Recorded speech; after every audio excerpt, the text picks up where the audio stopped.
Spoilers, because at this point, we've all forgotten about this book and no one cares anyway. Hi, my name is Lauren, and today I'm reviewing a treasured book from my teenage angsty years, and that is Airhead by Meg Cabot.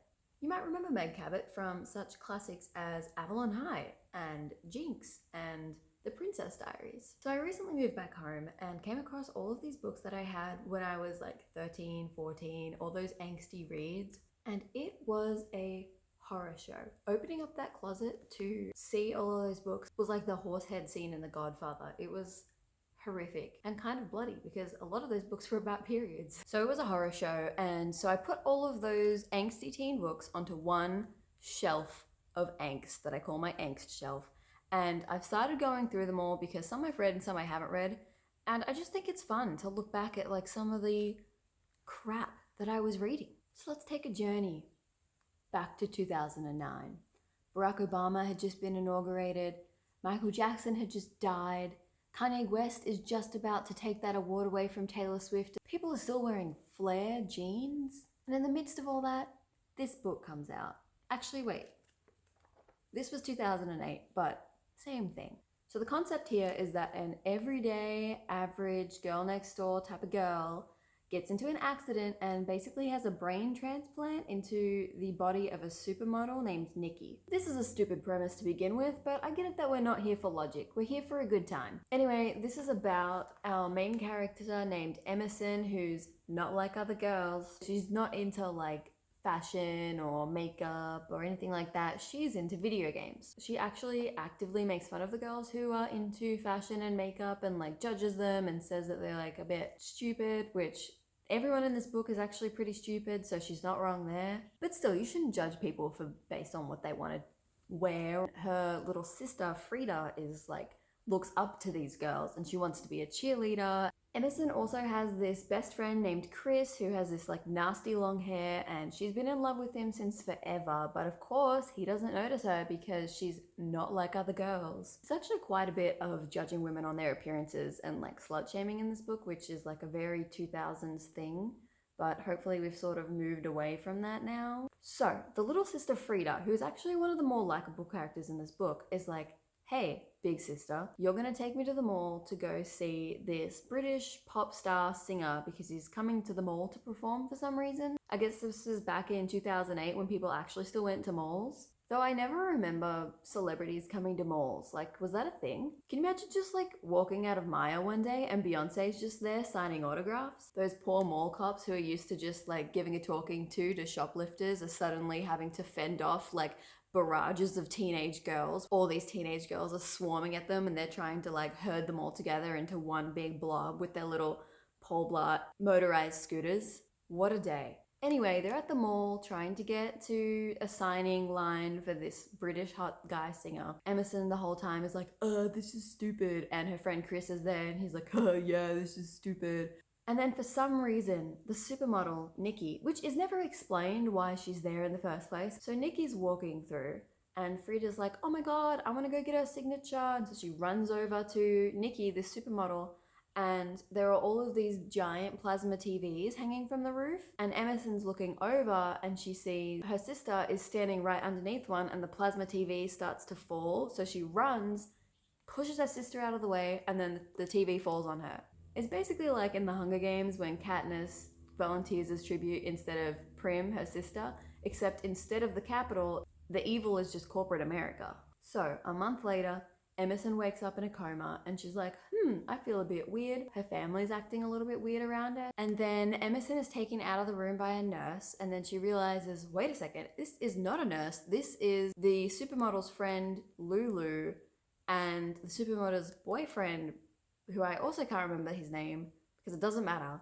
But basically, the supermodel's best friend and boyfriend kidnap Emerson and take her to the supermodel's loft. Emerson is like, what is going on? Why are these famous people kidnapping me from a hospital? Until she like looks in a mirror and she's like, oh my God, what the heck? This is Nikki's body. This is this supermodel's body. Being a teenager is hard enough without having to deal with somebody else's body issues. So the best friend and the boyfriend are like really confused and They keep calling her Nikki. The boyfriend tries to kiss her and she's like, "Ooh, this is nice," which is kind of a weird, why are you thinking about this? Boys should not be your top priority.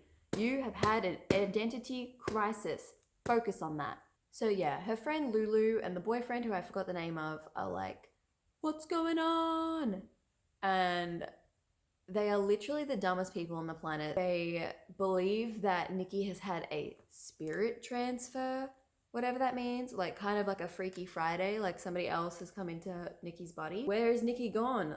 Lulu doesn't seem to care. She never once asks in this book what happened to her best friend, because you know what?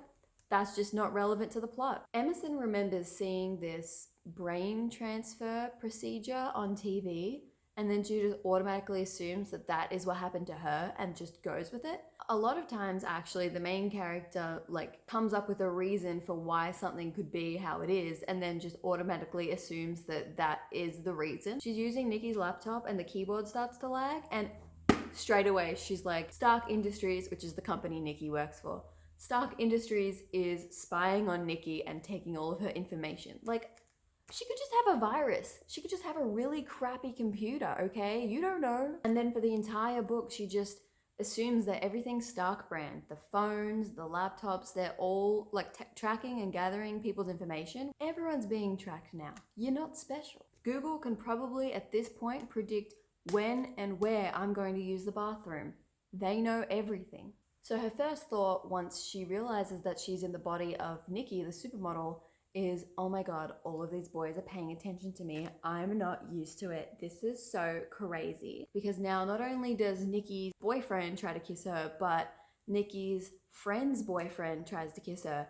And then also the hot British superstar who was at the mall comes back and he tries to kiss her. And she's just all like, they wouldn't have given me a second thought if I was in my other body.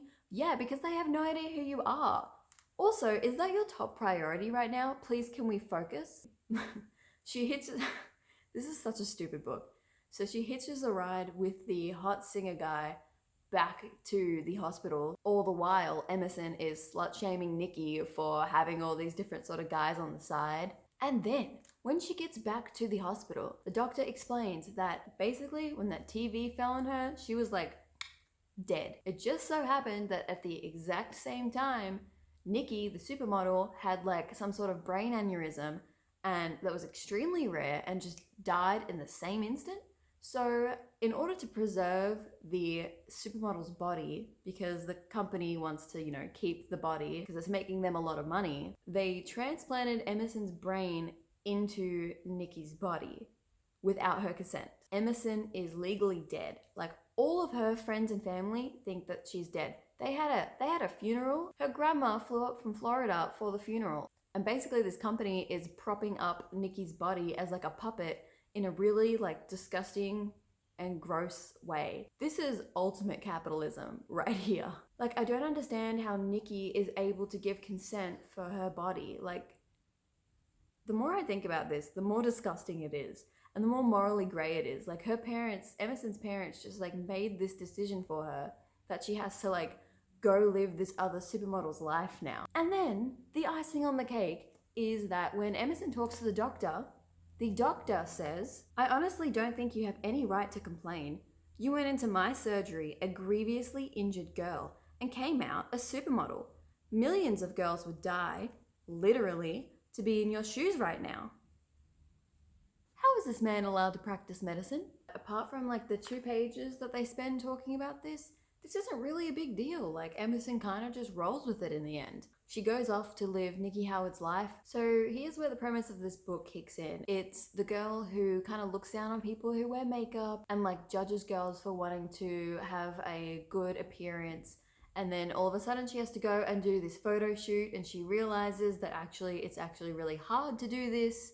And a lot of work goes into, you know, nails, everything else. So yay feminism, I guess. So Emerson's cover story is that she has amnesia, which how convenient would that be? Like, she keeps running into people and they're like, Nikki, do you remember me? Like, we had this fling and, you know, what's the deal with that? Where do we stand now? And she's just like, I don't know, I don't remember you. Like, awfully convenient, Nikki.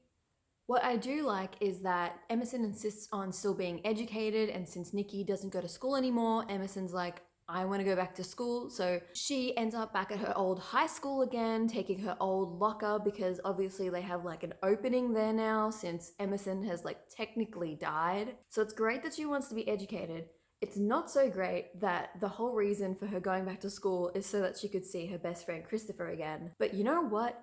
If being that horny gets you an education, good for you. Basically, her game plan is she's gonna come back to school, drool over Christopher until he somehow miraculously works out that it's actually his best friend in this supermodel's body. I'm not sure where he's going to make that leap of reason. So when Emerson gets to school, her sister is like, oh my god, you're like Nikki now. Everyone's gonna think I'm so cool. Come sit with me at lunch. It's gonna like impress everyone. And like everyone's drooling over Nikki, and all those pretty girls that she was judging in the beginning are sort of groveling to her, which is kind of weird and uncomfortable. But all Emerson really cares about is Christopher, and she sees that he's chopped off all his nasty hair because he's grieving. And now that he's chopped off his nasty hair, he's like hot. And this is a very big deal for Emerson because looks are everything in this book, apparently. It's funny because it's like, I think that the point of this was supposed to be that like looks can be deceiving, but I feel like all the way throughout they really hone in on people's appearance. And even Emerson does it herself. Like she judges people based on what they look like. There's this one bit where she's talking to that like British singer dude. So she's talking to the British singer guy who was at the mall. She's like,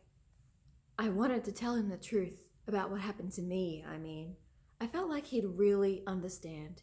Anyone who could sing like that, well, he'd have to understand, wouldn't he? Why does that correlate? Why does being able to sing well correlate to being an understanding and empathetic human being? Oh, okay, and this was a bit that annoyed me. So she walks in and she sees Christopher's like hot now, and she says this. So she's worried that Christopher is like with some girl and she's like missed her chance to be with him. Because now that he's good looking, obviously people are gonna be swarming him. So she's like, unless some other girl had snatched him up for herself. Only who? What girl at TAHS, which is like the school they go to, besides me? What girl besides me had the sensitivity to look past all that long hair and see the potential hottie who lay underneath? What other girl was fine enough? What? Are you saying you're basically calling every other girl like superficial and saying that they only care about looks, whereas you, of course, you're not like other girls. So you can see past that, but nobody else can. And that's your like special power. Like that's what you bring to the world, and like you're different. And it just really annoyed me that she spent this entire book putting down other girls, and yet like the whole premise of the book is that she's supposed to be more understanding of different people and different walks of life and different ways of being a girl. And this is like 200 pages into this 300-page book, so it's not like at the beginning. She's still thinking these things throughout. Emerson sucks. Emerson is all like, oh my god, he cut off his hair, now he's good looking, but like he doesn't see me because I look like a supermodel. And Nikki's friend Lulu is like, oh my god, that's so romantic. He cut off all his hair because he was grieving after the loss of his best friend, and he probably only just realized that he was in love with her. That's not romantic. So Emerson is trying to reconnect with Christopher. He's kind of like lukewarm towards her, and now she's weirdly asking him about video games, like the same video games that he and Emerson used to play on. That's creepy as hell. Like, I would stay the hell away from this person if they were bringing up stuff that my dead best friend and I used to do. Like, how do you know this? And then the end was really abrupt. Like, it basically just ends with her being on like okay terms with Christopher, and then she brings Nikki's friend over to Emerson's parents' house for dinner. So yeah, it was really abrupt how it ended, but I guess that they just wanted to stretch this series out because Meg Cabot was making bank with those Princess Diaries series, and they were like, we can get more out of this. This is a really funny book. Because it's stupid. Nice. Guess what it's about? You. No. Aww. I also just realized this whole time that the camera's been back to front, so the words are backwards on this book. Who's the airhead now? I ended up giving this a 2 out of 3 stars, and then I added a star for enjoyment because Meg Cabot's style of writing is kind of funny, and also like I had a good time reading this because it was so stupid. And then I took a star away again for the dodgy attempts at feminism. So 2 stars. Actually a funny bit in here where her really dumb friend Lulu is like, "You have amnesia, remember?" But then she looks up a minute later and she goes like, "Oh wait, how could you remember that? You have amnesia." How could you remember that you have amnesia if you have amnesia? Anyway, it was entertaining, I flew through it, and now I'm done with it. Just kidding, there's 2 more books to go. I took the covers off because they're embarrassing and frankly whiter than a polar bear on Christmas, but this is the 2nd and 3rd one, and since nothing actually really happened in the first book, I'm gonna keep going.